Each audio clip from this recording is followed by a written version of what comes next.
అమరావతి టెండర్ల మీద సాక్షి ఒక సంచలనాత్మకమైనటువంటి కథనాన్ని ప్రొజెక్ట్ చేసుకొచ్చింది. ఐకానిక్ మేత అన్నటువంటి పేరుతో.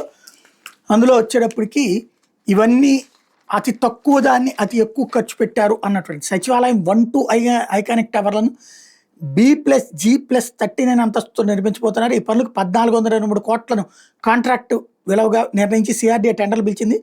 సచివాలయం 3-4 ఐకానిక్ టవర్లను B+G+39 అంతస్తుతో నిర్మించబోతున్నారు. ఈ పనులకు 1247 కోట్లను కాంట్రాక్ట్ విలువగా నిర్ణయించింది. సిఆర్డీఏ టెండర్లు పిలిచింది. ముఖ్యమంత్రి కార్యాలయం విభాగాధిపతుల కార్యాలయం కోసం సచివాలయంలోని జిఐడి ఐకానిక్ టవర్ని B+G+49 అంతస్తుతో నిర్మించబోతున్నారు. ఈ పనులకు 844 కోట్లను కాంట్రాక్ట్ విలువ నిర్ణయించి టెండర్లు పిలిచింది. ఈ టెండర్లో 3 ప్యాకేజీలకు ముఖ్య నేత ఏర్పాటు చేసిన సిండికేట్లోని ఎన్సీసీ, ఎల్ఎన్టీ, షాపూర్జీ పల్లంజీ సంస్థలే బిడ్లు దాఖలు చేశాయి. 1-2 ఐకానిక్ టవర్ల నిర్మాణ పనులను 4.5% అధిక ధరకు అంటే 1487 కోట్లకు కోట్ చేసి L1గా నిలిచిన షాపూర్జీ పల్లంజీ దక్కించుకుంది. జీఎస్టీ, సేవరేజీ, న్యాక్ వంటి పన్నుల రూపంలో 275 కోట్లు రియంబర్స్ చేస్తామని సిఆర్డీఏ పేర్కొంది. అంటే 1-2 టవర్ల కాంట్రాక్ట్ విలువ 1762 కోట్లు. ఇదే పనులను 2018లో 932 కోట్లకే పూర్తి చేసేందుకు సిఆర్డీఏతో షాపూర్జీ పల్లంజీ ఒప్పందం చేసుకుంది. అంటే 2018తో పోలిస్తే ఇప్పటికే ఈ టవర్ల కాంట్రాక్ట్ వ్యయం 830 కోట్లు పెరిగింది. లేకపోతే 3-4 ఐకానిక్ టవర్ల నిర్మాణ పనులను 4.57% అధిక ధరకే అంటే 1304 కోట్లకు కోట్ చేసి L1గా నిలిచిన ఎల్ఎన్టీ సంస్థ దక్కించుకుంది. జీఎస్టీ, సేనరేజ్, న్యాక్ వంటి పన్నుల రూపంలో 240 కోట్లు రియంబర్స్ చేస్తామని సిఆర్డీఏ పెట్టుకుంది. అంటే 3-4 టవర్ల కాంట్రాక్ట్ విలువ 1545 కోట్లు.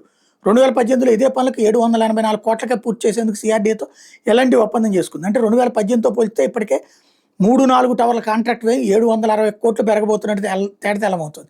జిఐడి టవర్ నిర్మాణ పనులకి 4.49% అధిక ధరలకు అంటే 882 కోట్లకు కోట్ చేసి L1గా నిలిచిన ఎన్సీసీ సంస్థ దక్కించుకుంది. జీఎస్టీ, సేవరేజ్, న్యాక్ వంటి పన్నుల రూపంలో 163 కోట్ల రియంబర్స్ చేస్తామని సిఆర్డీఏ పేర్కొంది. అంటే ఆ పనుల కాంట్రాక్ట్ విలువ 1045 కోట్లు. 2018లో ఇదే పనులకు 554 కోట్లకు ఇదే ఎన్సీసీ సంస్థకు సిఆర్డీఏ అప్పగించింది. అంటే 2018తో పోల్చితే ఇప్పటికీ జిఐడి టవర్ కాంట్రాక్ట్ వ్యయం 491 కోట్లు పెరిగింది. ఐకానిక్ టవర్ నిర్మాణం 2018లోనూ ఇప్పుడు డయాగ్రిడ్ విధానంలోనే నిర్మించేలా కాంట్రాక్టులకు ప్రభుత్వం అప్పగించింది. అప్పటితో పోలితే సిమెంటు, స్టీలు, డీజిల్, పెట్రోలు, నిర్మాణ సామాగ్రి ధరలో పెద్దగా వ్యత్యాసం లేదు. పైగా ఇప్పుడు ఇసుక ఉచితం. అది 4-5 కిలోమీటర్ల దూరంలో కృష్ణానదిలో కావాల్సినంత దొరుకుతుంది. వీటిని పరిగణలోకి తీసుకుంటూ 2018తో పోలితే ఐకానిక్ టవర్ల కాంట్రాక్ట్ విలువ ఇప్పుడు పెరగడానికి వీలేదని అధికార వర్గాలే స్పష్టం చేసింది. కానీ ఇదే ఐకానిక్ టవర్ల పనులకి 2018 ఏప్రిల్ 26న చదరపు అడుగు 4350 రూపాయలు చొప్పున 2271 కోట్లకు షాపూర్జీ పల్లంజీ, ఎల్ఎన్టీ, ఎన్సీసీ సంస్థలకు అప్పగిస్తూ ఒప్పందం చేసుకుంది. ఇప్పుడు మళ్ళీ అదే సంస్థలకి నిర్మాణ పనులు 4354 కోట్లకు అప్పగింది. అంటే 2018తో పోలితే ఇప్పుడు వాటి కాంట్రాక్ట్ వ్యయం 2082 కోట్లు పెరిగింది. 5 ఐకానిక్ టవర్ల నిర్మిత ప్రాంతం 4,85,000 చదరపు మీటర్లు అంటే 52,20,496 చదరపు అడుగులు. అంటే చదరపు అడుగు 8,340 రూపాయలు చొప్పున పనులను కాంట్రాక్ట్ సంస్థలకు అప్పించినట్టు స్పష్టమవుతుంది. సంప్రదాయ పద్ధతిలో నిర్మించిన డయాగ్రిడ్ విధానం నిర్మించిన నిర్మాణం వేళ పెద్దగా తేడా ఉండదని ఇంజనీరింగ్ నిపుణులు స్పష్టం చేస్తున్నారు. చదరపు అడుగుకి 1800 నుంచి 2000 వరకు ఏమవుతుందని చెప్తున్నారు. డయాగ్రిడ్ విధానంలో అంతస్తులు పెరిగే కొద్దీ నిర్మాణం ఏం తగ్గుతుందని స్పష్టం చేస్తున్నారు. కానీ ఐకానిక్ టవర్ నిర్మాణం చదరపడు 8,340 చొప్పున కాంట్రాక్ట్ సంస్థలకు అప్పగించడం మీద ఇంజనీర్లు విస్మయం వ్యక్తం చేశారు.